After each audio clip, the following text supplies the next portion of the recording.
talaga yun. So parang yung sense of humor niya is really mabilis mag-isip, nakakatawa talaga siya, even ako natatawa sa kanya. So parang that's quite different from my other love teams na nakapartner ko before. And I can see na talagang in every day that we work together, laging may baon jokes, hindi mawawalan, bigla na lang hihirit yan out of the blue. Kung corny man kay hindi, basta babanat siya, wala siyang pake.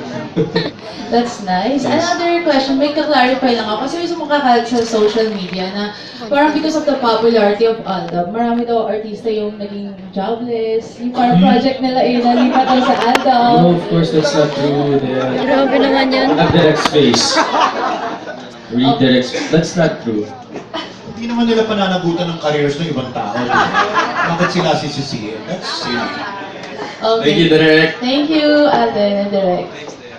Okay, for Direk again, so sa glitter.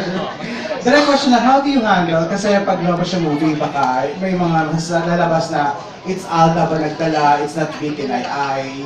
You know, that's not true. Siyempre, I mean, you expect that, hindi ba? You cannot make 100% of the people happy. At pag naghahanap ka ng pintas, ng kapintasan, kahit anong gawin mo, pipintasan ka. How do I handle it? You have to really know which criticisms you acknowledge. Which is Mr. Okay. Okay.